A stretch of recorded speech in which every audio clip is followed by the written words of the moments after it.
Kopi Bosian, kopi semua toko bagu, iso ilita syojonis mijol, mempai riuzo dan PTTV sorok titik.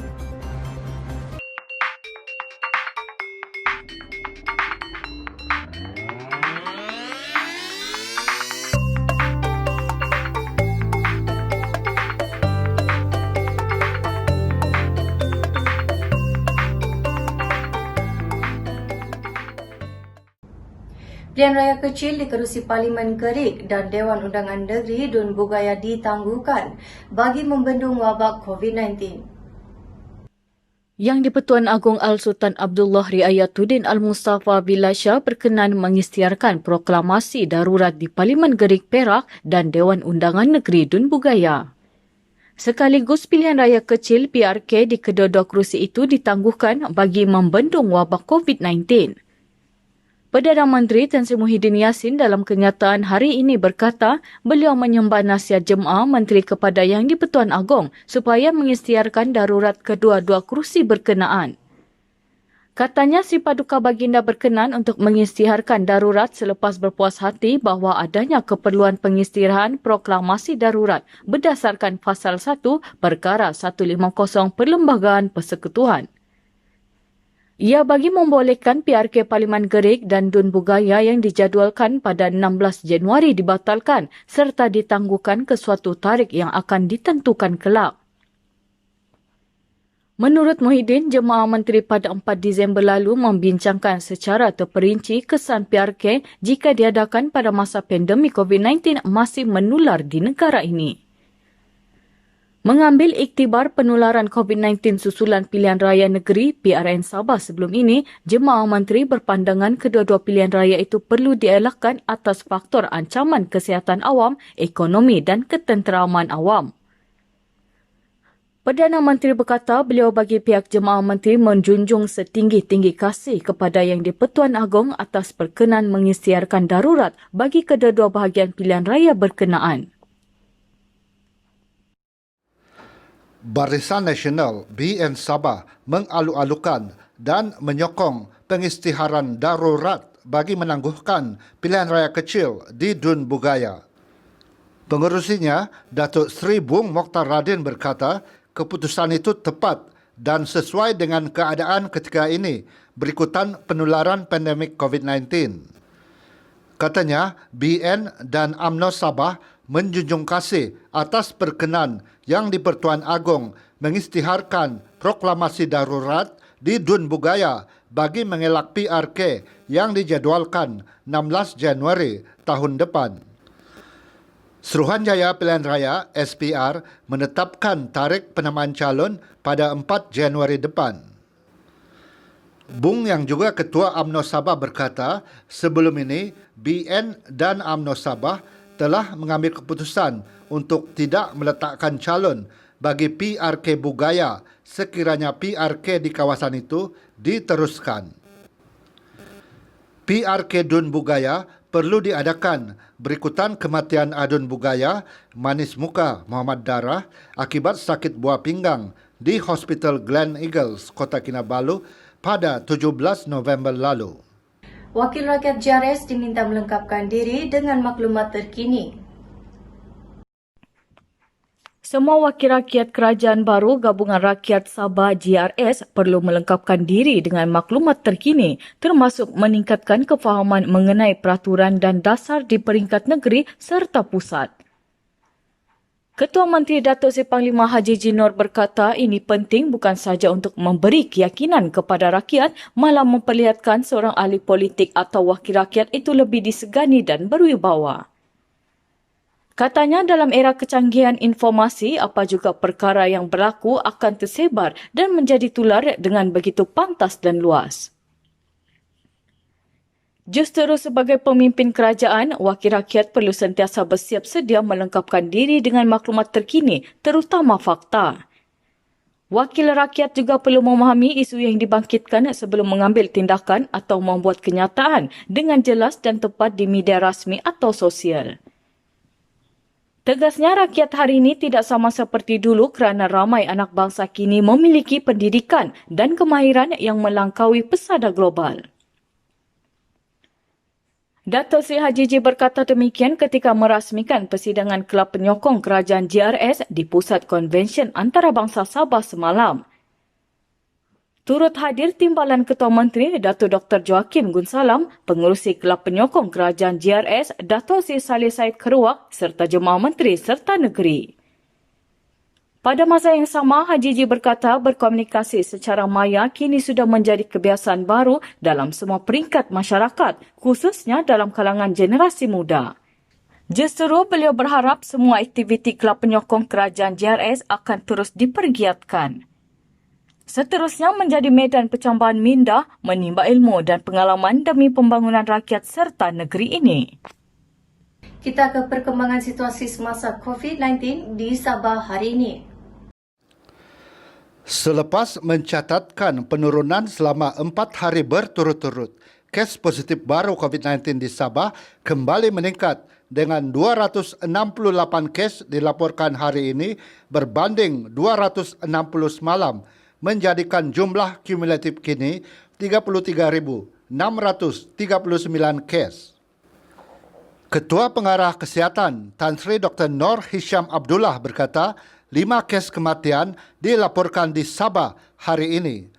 3 kes kematian dilaporkan di Hospital Tawau, manakala 2 kes kematian dilaporkan di Hospital Lahad Datu. Pesakit terdiri 4 lelaki dan seorang wanita berusia antara 52 hingga 77 tahun. Ini menjadikan jumlah kumulatif kematian di Sabah meningkat kepada 247 kes.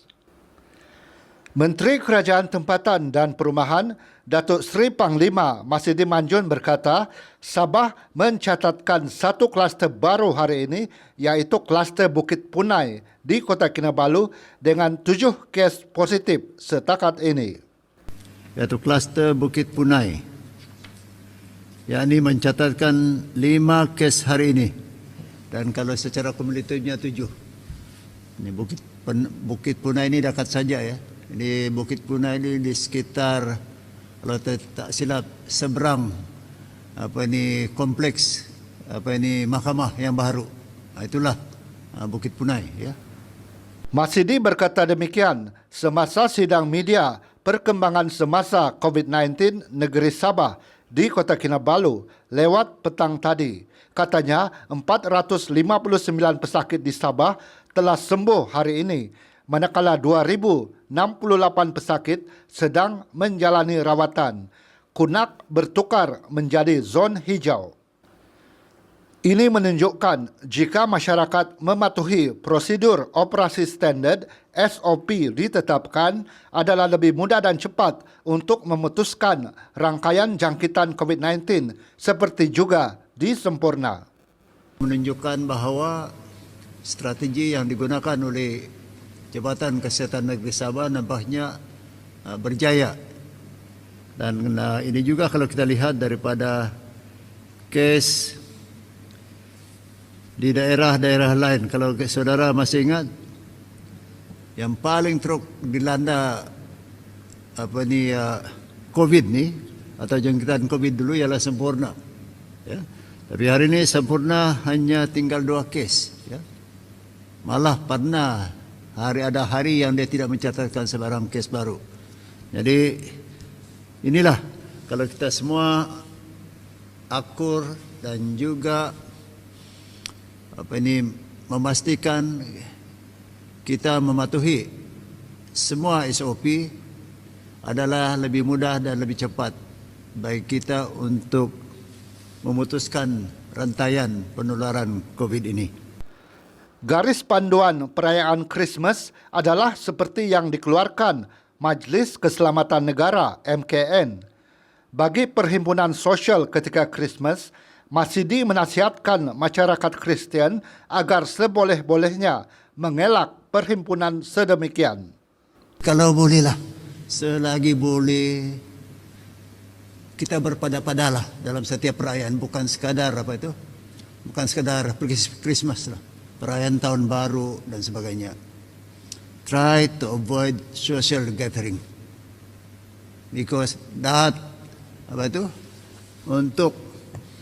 untuk memetik kenyataan sahabat saya. 15 minit punya kegembiraan, 15 hari punya 15 hari penderitaan. Ini dia punya exact words yang saya pakai ini.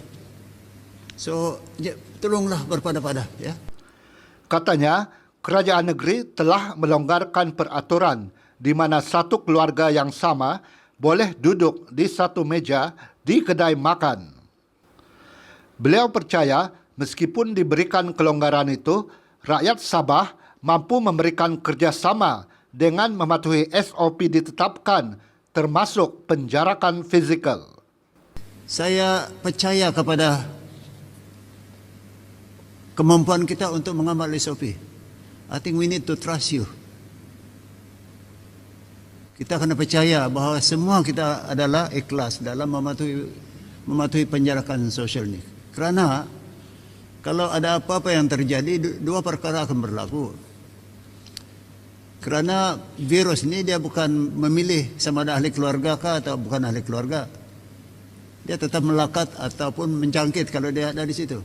Kedua, kalau ini terjadi di hotel misal kata atau restoran, satu kluster baru akan timbul dan kita terpaksa tutup hotel ataupun restoran berkenaan.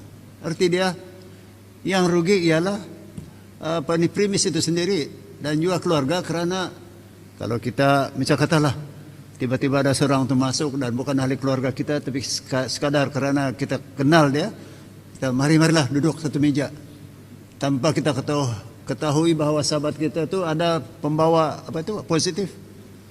Jadi ahli keluarga kita yang sihat pun semua terjebak atau terdedah kepada jangkitan ini. Jadi Katanya, rakyat Sabah yang terkandas di 23 negara berisiko tinggi yang telah disekat tidak boleh kembali ke negeri ini. sebagai masalahlah anak, istri, suami yang kebetulan terperangkap di luar negeri semasa PKPD dilaksanakan dan sekarang mau balik. Tetapi mereka terperangkap di negara di kalangan 23 buah negara yang disekat masuk nih. Ini mereka boleh di 3 kategori. Yang lain-lain itu yang tidak termasuk dalam 3 kategori, unfortunately the answer is no. Ya.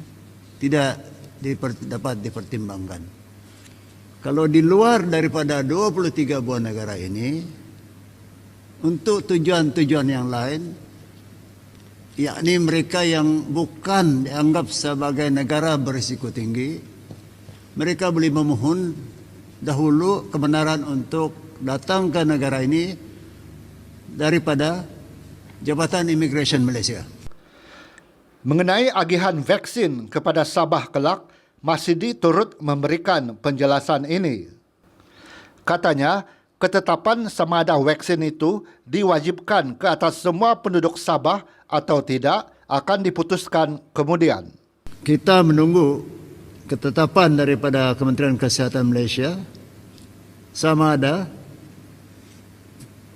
vaksin itu diwajibkan atau tidak. Belum ada kata putus. Ya. Cuma kalau kita ambil kenyataan yang amat berhormat Perdana Menteri pada 27 sekali lagi sebagai satu barangkali satu cerminan ataupun satu berkata satu dasar yang dicadangkan, dia lebih tertumpu kepada kesukarelaan. Ya. Penggunaan drone membantu ATM memantapkan pemantauan di pantai timur Sabah. Operasi Pemantauan Keselamatan Angkatan Tentera Malaysia ATM di Felda Sahabat sehingga Tambisan Tunku Dekala Datu lebih efektif dan dimantapkan lagi melalui penggunaan peralatan teknologi tinggi iaitu drone. Panglima 13 Brigade Infanteri, Brigadier Jeneral Abdul Razak Hussein berkata, 2 pasukan penugasan drone telah ditempatkan. Ia bagi menjalankan pemantauan dalam operasi pesisir pantai dan operasi cegah pati OCP daratan sepanjang kira-kira 80 km di kawasan itu. Katanya pasukan drone ini ditugaskan mengawasi kawasan terutamanya di laluan yang jauh iaitu hutan sekunder dan tidak boleh dilalui termasuk kawasan paya. Pasukan drone ini banyak membantu operasi yang dijalankan bersama Kawasan Keselamatan Khas Pantai Timur Sabah (ESKOM) ketika ini. Abdul Razak berkata pengukuhan pemantauan itu bagi memastikan tiada aktiviti penyeludupan, penyusupan pendatang asing tanpa izin, parti maupun jenayah rentas sempadan. Menurutnya, operasi pesisir pantai dimulakan sejak kes Op Daulat pada 2013 sehingga kini. Operasi bermula dari kawasan Felda Sahabat sehingga Tambisan, Tungku dengan 8 pos diwujudkan. Beliau berkata pewujudan OCP daratan membolehkan pemantauan serta kawalan berganda dilakukan. Ia juga membolehkan perluasan pemeriksaan serta pemprofilan kawasan penempatan sedia ada dalam usaha menangani masalah parti. Ketuhadan Misomoto Kovago.